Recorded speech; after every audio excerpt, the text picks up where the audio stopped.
What's good, everyone? This is Microtastrophe here, and today I want to give you guys a weekly video on Marvel Rival. This is going to be like a news update about what's been going on with the state of the game, but also what's been going on with the state of the community within Marvel Rivals. Now this week, even though this is my first video on this special issue, it is a very unique issue that I definitely want to address. I didn't want to talk about it while the iron is hot and everyone's just talking out of their own emotions. I want to give some logical feedback as to not only what has been going on between the Marvel Rivals community, between DPS mains, tank mains, and also support mains, but also provide a logical solution as to how we can go about overcoming this type of obstacle, because this type of issue that's been going on is very common in every video game genre.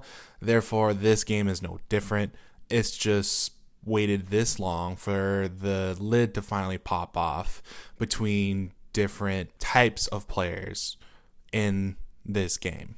What I'm getting at is it seems like it's been a civil war that's between the support players and the DPS mains. Mainly it sparked between a video that Necros has posted back in season 1 or season 1.5 or whatever, but that same video has circulated back recently either in a form of a meme, but also like in a form of a slander message, whatever you want to call it, towards the support mains, and that just kind of added more fuel to the fire, and that just kind of sparked a civil war between support players and non-support players, because the support players felt like they had enough. They didn't want to be treated horseshit by the community based off of the value they give, and they decided to go on strike. In short, the developers have heard this plea, and they decided they want to try to do something to remedy that, to improve the support player experience. However, I think there's more than meets the eye than what was uncovered throughout many different videos that other people has posted about this whole scenario. So here's my take on this special. If you want the full details of like how this civil war started, you can check out some of these other videos that I'll tag down below that other YouTubers have created. I just wanted to take the next step forward to provide value as to not only address this issue a lot better, but also what we can do as a community to understand just how important each role is in Marvel Rivals. So in short, support players have been getting the meme end of the stick ever since season 0 dropped, where support players, whether they play quick play or competitive matches, they would make memes about how they would be healing their teammates, and then season 0 was all about how Iron Fist would just be in the back lines, decimating them all time and time again, while everyone is paying attention to the team fight that's happening in front of them. The support players aren't getting the proper assistance that they need when they're getting dove by either an Iron Fist, which was very popular in season 0, or in later patches by Wolverine, Black Panther, Spider-Man, and other dive heroes. This started as a meme to make it sound funny, like, hey, look at me, I'm getting dove on by these heroes. But I think deep down there's a silver lining of truth behind those memes, to the point where the support player community actually kind of started getting frustrated ever since season 0, or even before that they would constantly get dove on. They would get a lot of deaths within the game, and other teammates would flag them for saying, GG, no heals, you're support main, you're bad, you're trash, you're noob. And the support players would defend themselves saying that, well, you guys didn't protect me, I was getting dove, I kept asking for help, you guys never looked around. And that's kind of what sparked the tension between support mains and non-support mains in Marvel Rivals. I would understand this because I myself, I'm not a support main, but when I do flex into the support role, I main Cloak and Dagger all day, every day. And even though Cloak and Dagger is one of those support heroes that is very easy to get access to and very easy to kind of understand their basic kit, you're very susceptible to dive, just like every other support hero. And even though I made advanced guides to talk about how you can somewhat protect yourself against these dive heroes, it's not always 100% foolproof all the time, because there's a lot of factors in play within a team fight that could just still screw you over as a Cloak and Dagger main, or a Rocket Raccoon main, or even a Luna Snow main, which Luna Snow is one of the best supports still because of how much utility she brings. Even she is susceptible to a dive comp. Therefore, I can understand the frustration that support players are facing, because I myself face those issues when I flex into a support role, when I play competitive matches or quick play matches. And even when I play a DPS hero, which mainly I play Squirrel Girl for the time being when I play DPS, even I myself find it easy when I can just dive into the enemy back line, do my rotation as Squirrel Girl, or even cast my ult from the back line to get a whole lot of value from the bounces, take out the support heroes first, and then my way back up to my side of the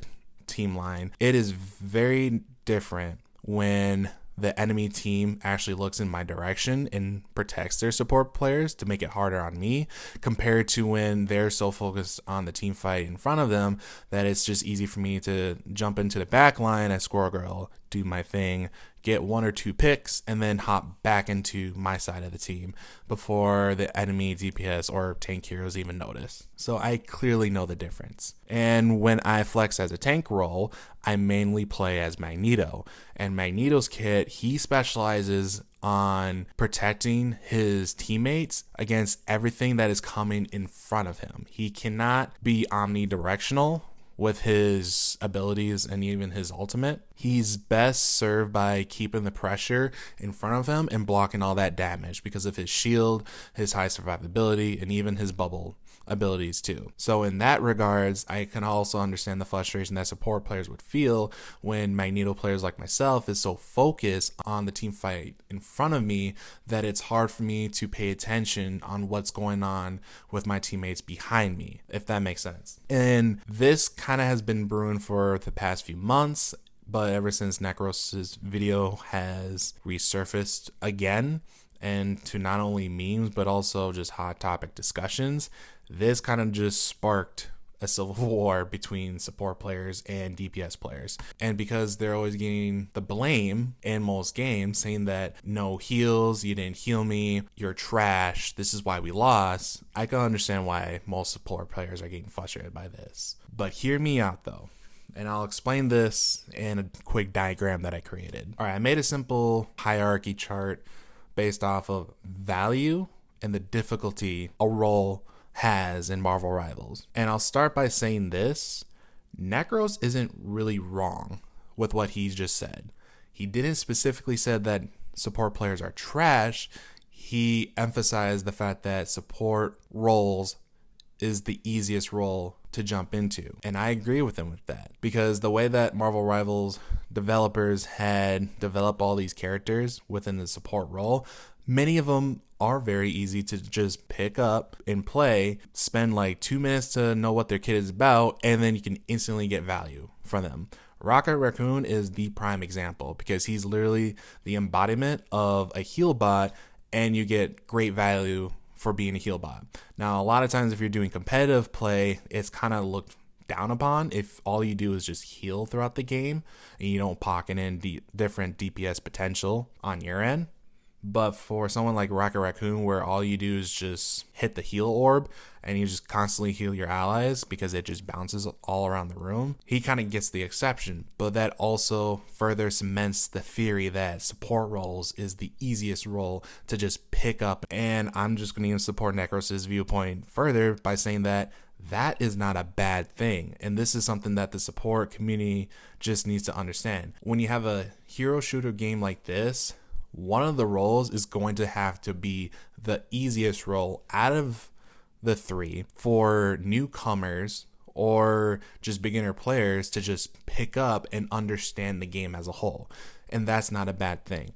It's actually really good that a role like the support role is the easiest role to pick up and play, because to Necros' point of view, and also Boger's point of view too, you can just pick up and heal your teammates and you won't be complete trash within a game. Like if you are starting a game as a DPS player and you're just not doing the greatest for whatever reason, or you just suck at that role because you're just trying to get used to it, you can switch to a support role and you can get instant value right away just by keeping your teammates alive and let them do the brunt work of doing the DPS and the tanking on your behalf, and all you got to do is just keep them alive.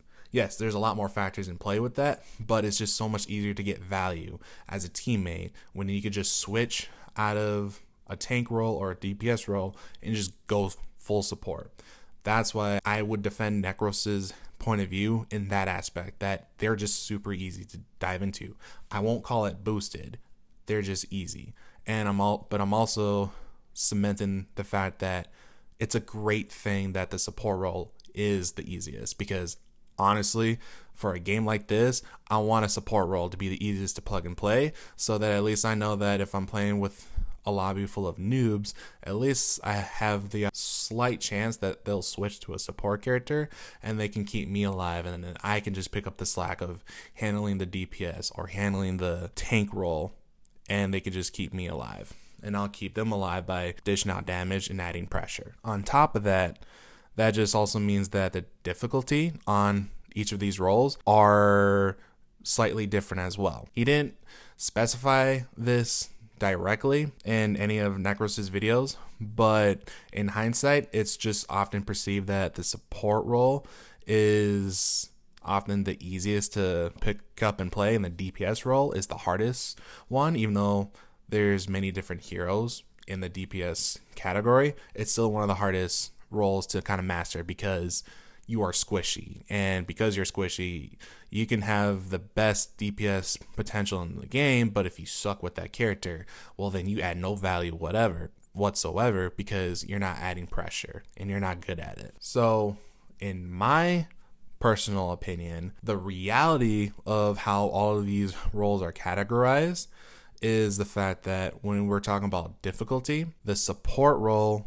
is the easiest to pick up and master. The tank role is the next category to pick up and master. And the hardest one to really pick up and hone your skills and be good at it is the DPS role. Simply because you don't have much room for error as a DPS hero, because you don't have as much health compared to like a tank hero or even some support heroes. Because support heroes have ways to heal themselves back up if they are getting into trouble. Whereas most DPS heroes, they don't have a way to recuperate if they take damage. They have to flee to the nearest med pack or flee to the nearest support ally to heal them. But in hindsight, the value that each role can bring to the table in a team fight or just in a game, the support role brings the most value to the game, bar none. There's no questions asked. The second role that brings the most value would be the tanks. And the third role that brings value is the DPS. Now, this might seem a little weird, because you would think that if a role like DPS is the hardest to master, they should bring the most value. That's not the case, because there was a meme that was talked around and tossed around, I think back in season 0 or season 1, where there was this statement saying that you can win a competitive match using no DPS heroes, or you can win a match using no tanks, but it is borderline impossible to win a match using no support heroes. Now, even though back then that was considered like a meme or a trope or a unique way to build a discussion, I think there's a silver lining of truth in that statement. Simply means that because you can win a competitive rank match with no DPS heroes, where it's just straight support and straight tank, that team composition is very sturdy.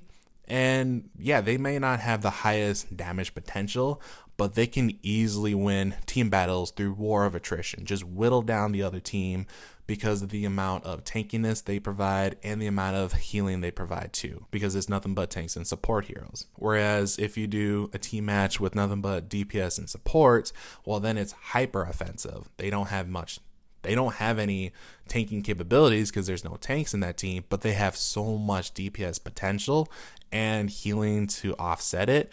You can still steamroll a team fight and you can win a competitive match using nothing but DPS heroes and support heroes.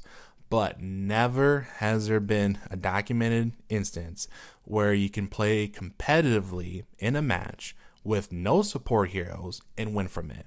It's borderline impossible. It might be possible if a team really locks in, but the chances of a no support team winning a competitive rank match or just a competitive tournament match is slim to none, because you're going against other professional players.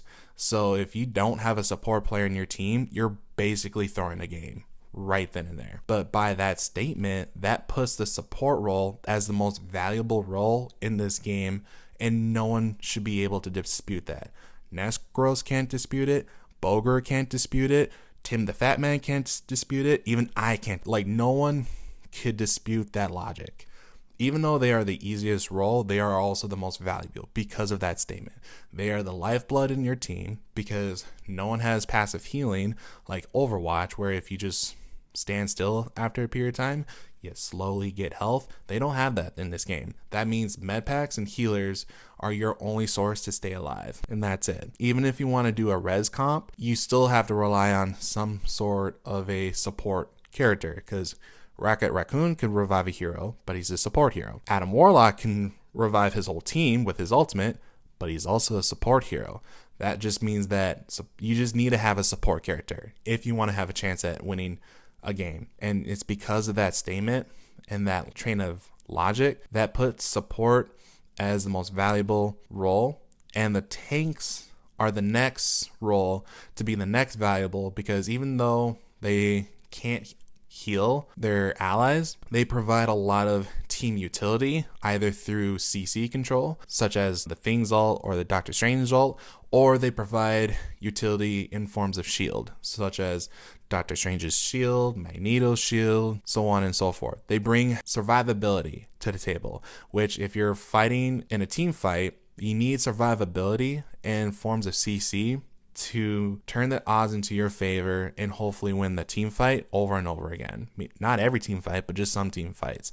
And that's what a tank role can do. They're very good at sustaining damage. They can assess the situation a lot better because they can be on the field a lot longer. And whether you're playing a dive tank or just a sturdy tank, you can easily dictate and communicate with your allies and your companions who needs healing, what's going to happen, because they're in the front line. They're soaking up the most damage. So they can easily make those calls right away to keep your team in place.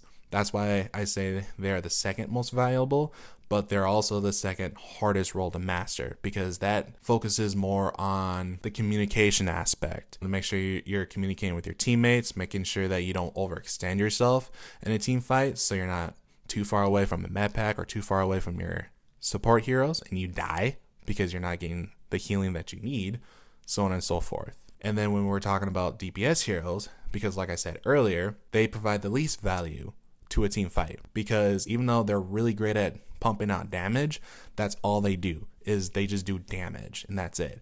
But if you do damage and you can't get a kill from it, well then all that damage potential you did was for nothing.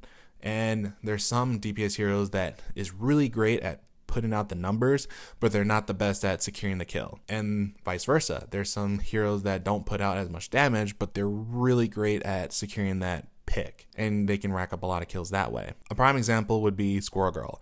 She is one of the best heroes that you can bring to the table to just pump out a whole lot of DPS towards the enemy team, really pressure them to either cast their ults early or pressure them to retreat or even get picked off in a team fight.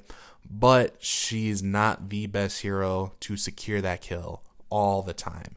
Unlike heroes like Psylocke or Magic or Black Panther, where they can hone in their abilities on one person, they can secure that pick a lot easier and maybe even faster, but they don't have that high damage potential because either A, their abilities don't cleave like Squirrel Girl can do, or B, they have to land all their shots in a combo in order to get just one kill per se. Whereas someone like Squirrel Girl or Namor, they can spread their DPS in a wider area to pressure enemies to funnel into a certain area, or funnel them to one of their teammates who can secure the kill on their behalf. But because of that, that's all they do. They just provide damage. There's some DPS heroes that has a little bit of form of CC in their kit, like Squirrel Girl with her Squirrel Blockade, or there's some heroes that could do self-healing as well, or Overshield, but it's only towards them. And even then, so their form of sustainability isn't enough to win a team fight. That's why their value is the lowest, even though damage is often looked upon as the best value in team fight, and most people will stand by that. And even the season 2 patch update that even the game developers had given DPS players more rank points in a rank match because of how high their DPS number is and the KD ratio, it's still considered the least valuable number out of the entire spreadsheet. But on top of that, they're also the most difficult role to master because they bring so little value compared to every other role. Now, does that mean that the DPS heroes suck? Or does that mean that the DPS role is boosted? Absolutely not. They're far from being boosted, and a really good DPS player can still hard carry a game. But in compared to the other two roles, they bring the least value to the table, but they are the hardest role to master because of how little value they bring in compared to a really good tank or a really good support hero. And that is the reality of what the state of this game is as of right now. Is that a bad thing? Absolutely not. But I think in order for us as a community to move on from this drama and actually start to work together as a team again, we have to understand where our roles lie within the hierarchy of things. In terms of difficulty, support roles is going to be the easiest class. Unless they do something drastically different in future updates, it's going to be the easiest role to just pick up, and they'll bring the most value to the team because they are the most important. Tanks, they're like the happy middle. They're not the hardest, but they're not the easiest. They don't bring the least value, but they aren't bringing the most value to a team as well. They're just the happy middle. They're the glue that holds things together. Like I said, through the communication skills, because of them being in the front lines, they are the glue to a team. Whereas the DPS players, they fill in the gaps by being able to add high amounts of pressure to change the team fight based on how well they play. That means that it makes them the role that gives the least value because all they focus on is just straight damage. That's the reality of the hierarchy of things. Whereas I think the past couple of seasons, people believed and they always talked about that the DPS roles brought the most value, and either would argue that the support and tank roles brought the least value to a team fight, but many people still viewed support roles as the easiest role to just pick up and play. And I think that's what's causing this controversy, is not everyone understands that fact yet. So I know this is a little bit of a rant. I also wanted to have this video be a little bit more educational to you guys. Definitely, please let me know your thoughts down below, because this is one of those topics that I'm very curious to hear other people's thoughts and opinions on, so we can just build on this discussion and hopefully we can come to a resolution together as a community on just how we can best communicate with one another. Whether you are a DPS main or a tank main or a support main, communicating with other people, because the worst thing that we can ever do is force our most valuable role to go on strike and just not play healers, because that would suck. And if the developers could find other ways to make the support role more fun and engaging, and then most people would say make them less boring, I mean, that'd be cool, but that's all they can do. What we can do as a community is help one another each game and just lock in and just protect our own support healers, because they are the lifeblood of a team fight. And if you ignore them because either A, you think they're trash or they're not doing the best, well, stand in the back line, figure out why are they dying so much, or why are they sucking at healing. And if you see that they're getting dove a lot, well, that's your main job. If you're a DPS hero, protect your healers from other dive heroes. And if your hero that you're playing as can't help with those divers, then switch into somebody else who can answer that. Because if you can't help your ally healers, they can't help you stay alive. And then the rest of the game just crumbles from there. And that's pretty much how this strike is progressing right now. And that's what I've been getting on a lot of my competitive ranked matches and also quick play matches too. It's just people are just quitting way too fast because they're just way too frustrated. But I want to try to counteract with that. I want to counteract that level of negativity by just providing a better discussion on how we can handle this. So definitely leave your thoughts in the comments below. If you like this type of video, don't forget to hit like and subscribe. It'll definitely help out with the algorithm to push this video out to other people so that they can get more knowledge on how to deal with this type of issue that's going on right now in Marvel Rivals. I don't think it's going to be a permanent thing. It's going to phase out eventually, but it's up to us to help speed up the process to help phase this issue out and actually bring the strike to an end. But if you want to hear other videos that I have to offer in terms of tips and guides, or just watch other gameplay videos, also hit like and subscribe so you can catch more content like that in the near future. This is Microcatastrophe, and I'll catch you guys later.